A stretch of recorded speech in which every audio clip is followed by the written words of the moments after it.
Shalom. Pemuda-pemudi STI kan, halo shalom. Pemudi halo. Pemuda halo. Masih ada tenaga? Benar, masih ada tenaga? Mau ada berkat?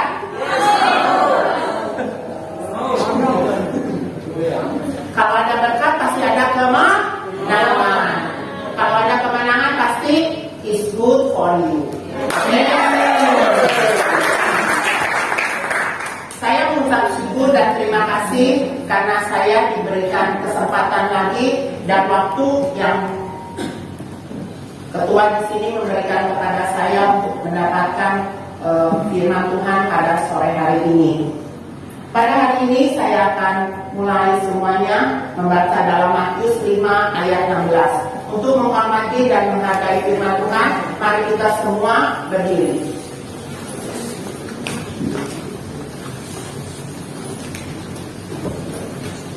Mari kita membacanya bersama-sama. 1, 2, 3.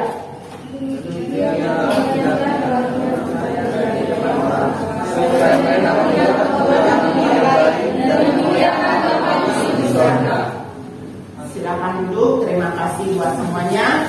Saya akan ulang kembali.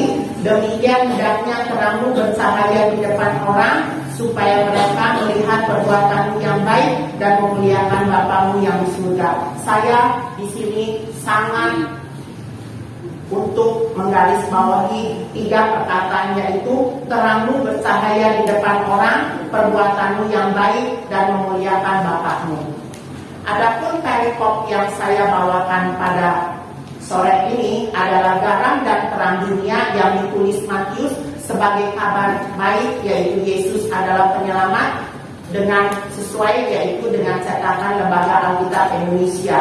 Bila kita semuanya kita lihat, kita pelajari dan kita telaah semuanya, apa yang disebut firman Tuhan yang telah kita baca adalah proses kehidupan. Saya mau tanya ke bagian pemuda, kira-kira tema apa yang akan saya berikan sesuai dengan Matius 5 ayat 16. Pemuda, sebelah kiri saya apa kira-kira? Halo pemuda? Ada suaranya? Kalau ada suaranya, tolong memberikan ide atau kata-kata yang tema yang kira-kira menurut kalian sangat cocok dengan Matius 5 ayat 16. Anak muda yang berintegritas. Kira-kira yang pemudi?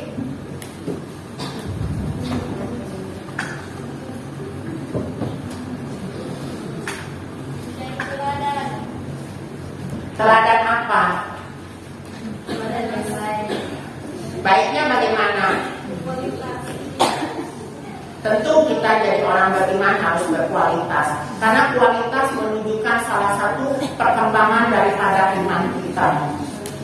Jadi saya menggarisbawahi kata yang barusan yang telah kalian berikan kepada saya, bahwa hari ini saya sangat ingin sekali membagikan berkat buat kalian, apa yang disebut menggali talenta, mengembangkan karakter untuk diri kita sendiri.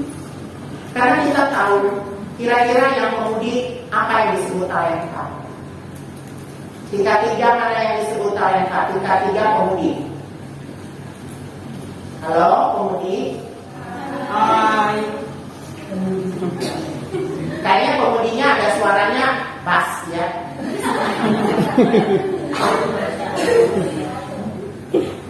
Pemuda gimana kira-kiranya pemuda general yang sungguh menawan? Kira-kira talenta apa yang disebut dengan talenta?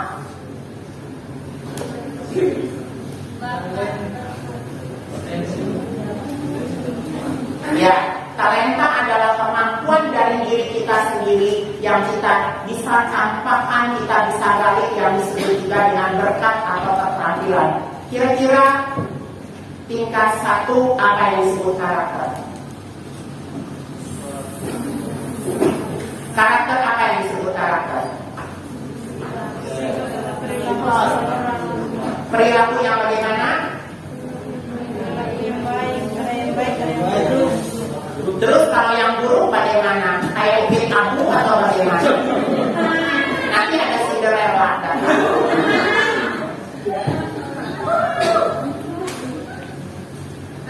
Kira-kira bagaimana?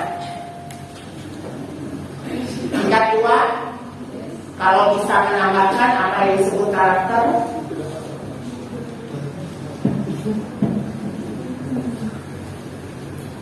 Saya akan tambahkan semua.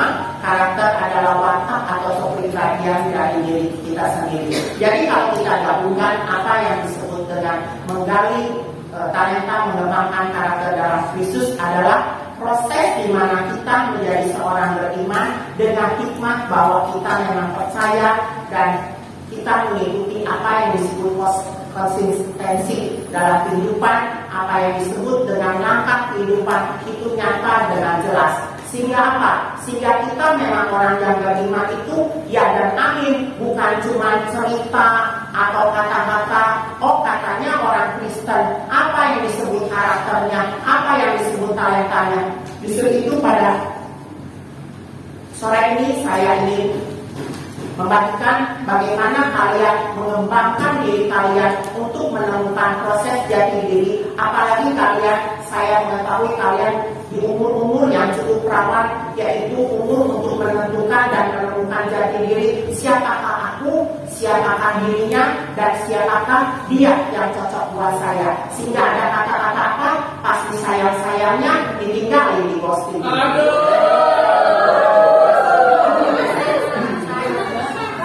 Jadi, menggali talenta mengembangkan karakter harus mengetahui apa yang disebut karakter. Kira-kira karakter manusia yang sifatnya asli atau mendasar kira-kira ada berapa? Tingkat 2 kira-kira apa 4 itu? Tingkat 2, halo tingkat 2. Kira-kira apa aja 4 itu? Sambungin toleransi dalam Saya tanya yang pemudi dulu. Karena arahnya juga ke pemudi, bukan kemudi ya. Kira-kira pemudi gimana? Saudari Tiur, senyum di bibir, lentik di jari. Ya, apa yang telah kalian katakan bahwa memang benar ada 4 dasar daripada karakter, yaitu sanguin, pragmatik, kolerik, dan melankolik. Saya akan memberikan atau mengartikan kata arti sanguin. Sanguin adalah kata-kata orang yang begitu pintar berbicara, memotivasi, sehingga bibirnya begitu indah bagaikan merpati terbang di mana? Terbang di mana? Di atas. Ya. Orang-orang sanguin adalah orang-orang yang cocok untuk berdagang atau mereka adalah pemain sinetron yang cukup hebat di sinetron-sinetron TV Indonesia. Sedangkan kolerik adalah orang yang cukup mempunyai kepribadian yang baik, bersemangat, sehingga mereka cocok untuk bekerja sebagai pemimpin atau direktur daripada sebuah perusahaan atau sutradara. Sedangkan pragmatik adalah orang yang begitu tenang, tapi dia percaya diri apa yang disebut tentang integritas kedisiplinan pribadi. Orang ini adalah orang sebagai diplomat atau ahli teknik. Dan yang terakhir adalah orang melankolik. Orang melankolik adalah orang yang mampu mengendalikan diri sendiri, sehingga apa yang terjadi dalam diri sendiri, dia atau mereka tidak perlu tanya ke siapa atau bagaimana. Orang ini adalah seorang biasanya seniman. Jadi kita, mengapa saya membagikan karakter ini? Karakter ini juga dapat berubah sesuai dengan Ayub 42 ayat 10. Tolong perwakilan dari tingkat 1, tolong berdiri pemudinya, yaitu Ayub 42 ayat 10, tolong dibacakan. Saya minta suara dengan lantang dan jernih. Sejenis langkah-langkah orang beriman. Ayub 42 ayat 10, firman Tuhan berkata, lalu Tuhan memulihkan keadaan Ayub Setelah ia meminta doa untuk sahabat-sahabatnya, dan Tuhan memberikan kepada Ayub 2 kali lipat dari segala kepunyaannya tersebut. Jadi, pas kita sedih, pas kita susah, apa yang disebut kesusahan dan kesedihan untuk merangkak dan merangsang. Kadang-kadang kita tidak ingat apa yang disebut mendoakan dan didoakan untuk memberkati. Ingat satu hal, doa-doa yang kita doakan untuk orang lain akan berbalik kepada kita juga. Siapa yang menabur, dia akan menuai. Kira-kira tingkat 1 pemuda, ayat dari mana? Siapa yang menabur dan akan menuai? Tingkat satu pemuda. Tingkat 1 pemuda. Kalau Anda memang mau bersekolah di teologi IKA, harus tahu siapa yang menabur dan menuai. Halo, tingkat 1.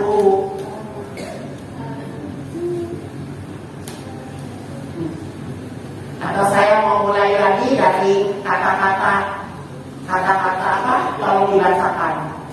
Silakan perwakilannya untuk membacakan dengan suara yang lantang.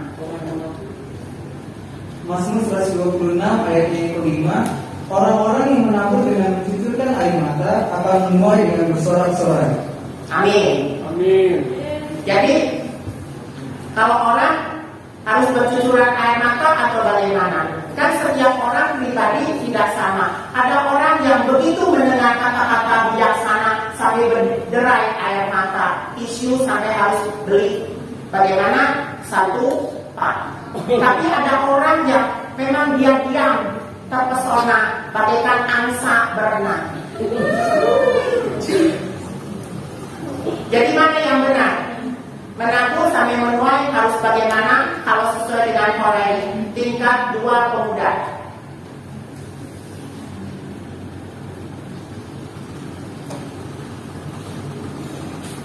Kok nggak ada suaranya? Tadi saya tanya tingkat 2 pemudi, sekarang tingkat 2 pemuda bagaimana kira-kira?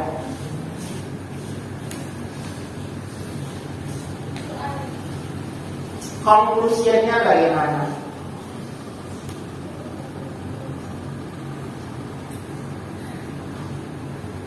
Ada bobok semua. Nanti saya punya lagu Nina Bobok. Kalau enggak nanti saya nyanyi maju mundur. Kira-kira bagaimana?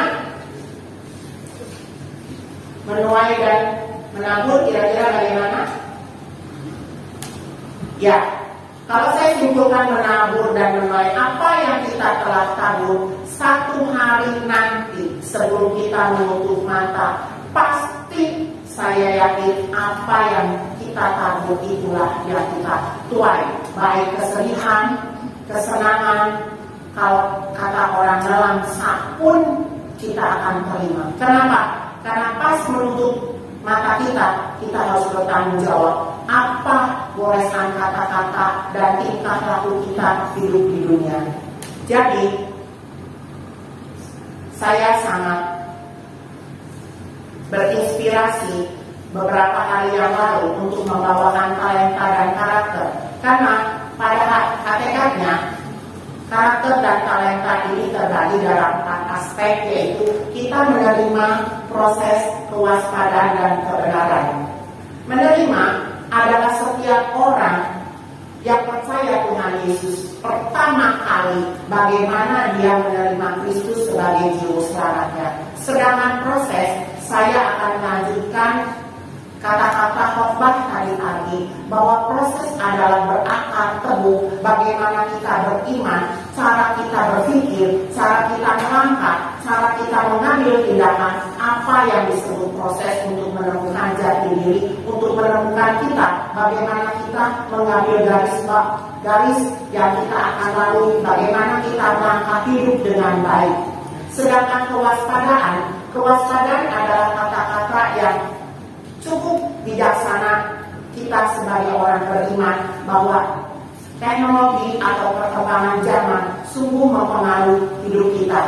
Sekarang tadi saya sudah katakan, kita kadang-kadang percaya apa yang disebut ramalan-ramalan.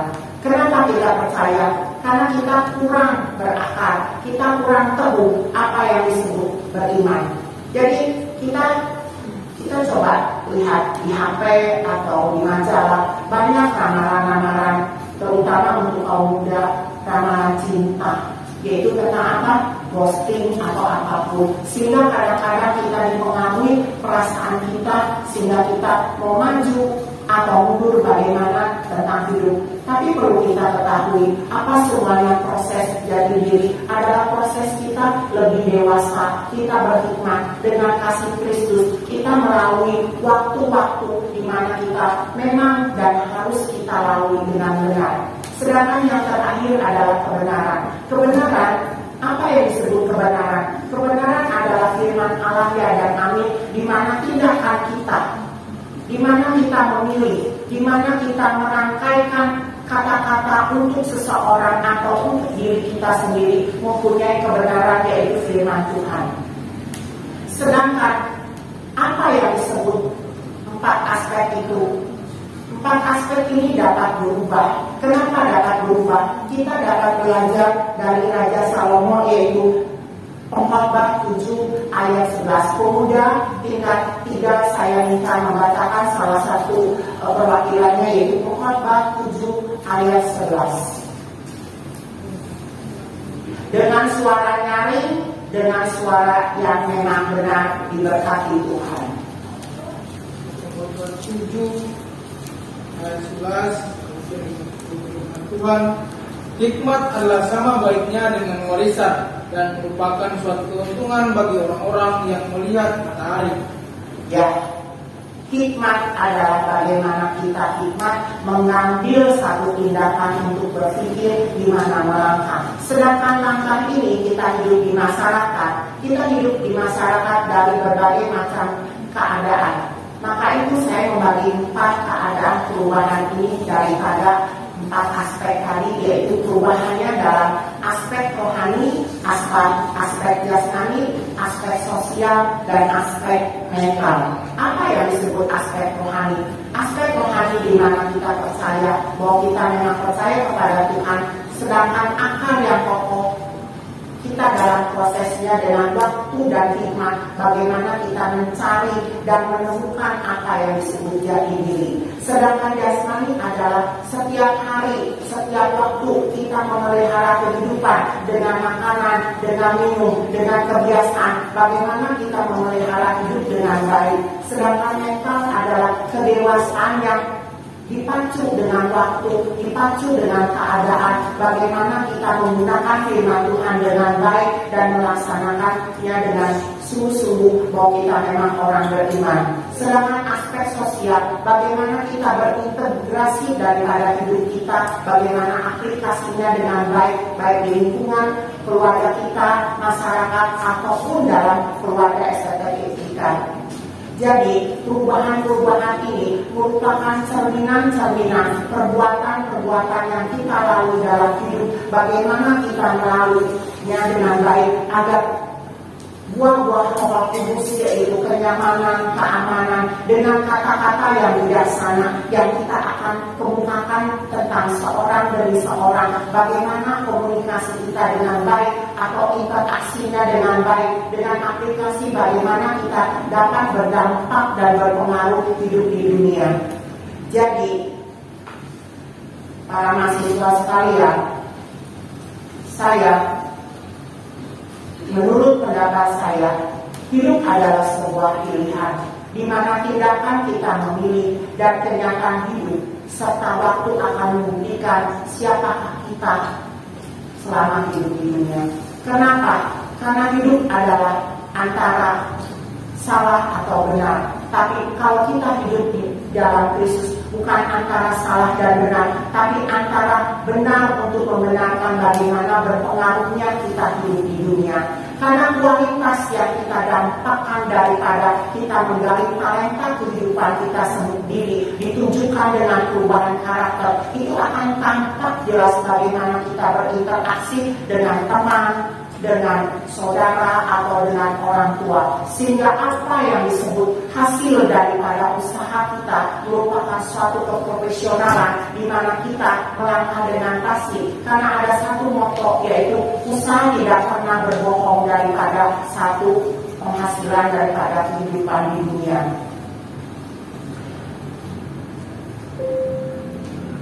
Saya selama pulang ke tempat saya bekerja, mengapa saya mengambil atau tema menggali talenta mengembangkan karakter? Saya ingat sewaktu saya berumur seperti kalian, saya sungguh dan sungguh bingung bagaimana tentang keadaan saya. Tapi yang saya tahu, Tuhan tidak pernah meninggalkan saya. Walaupun pada akhirnya saya berdiri di tempat ini, Tuhan mengerti bahwa saya memang pilihan hidup seperti ini. Bukan apa yang kita jalankan atau kita utarakan, tapi memang benar Tuhan memilih kita, itu tidak salah. Tuhan akan membawa dengan caranya Dia, bagaimana Dia menguruskan hidup kita dengan caranya Dia, asal kita mempunyai niat, usaha, semangat dengan perubahan yang nyata. Bagaimana kata-kata yang kita ucapkan itu sesuai dengan apa yang kita kerjakan. Dan sebagai ayat penutup, saya minta yaitu Matius 7 ayat 17a untuk saudara Eko membacanya dengan suara yang baik.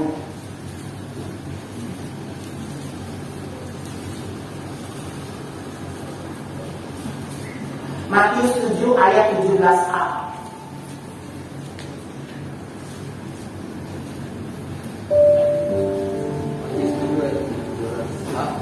Demikianlah setiap pohon yang baik menghasilkan buah yang baik. Terima kasih, saya akan ulang kembali. Demikian setiap pohon yang baik akan menghasilkan buah yang baik juga.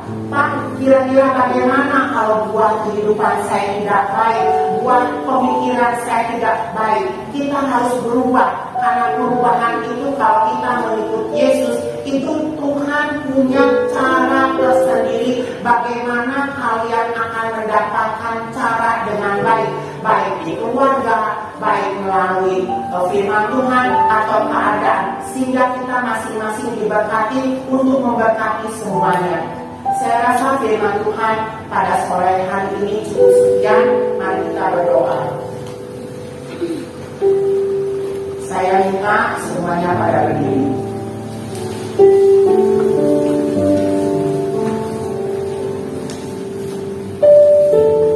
Kami ucap syukur karena kami telah mendengarkan firman-Mu. Berkati kami semua agar firman-Mu yang kami telah dengar menguatkan hati dan pedoman bagi kehidupan kami.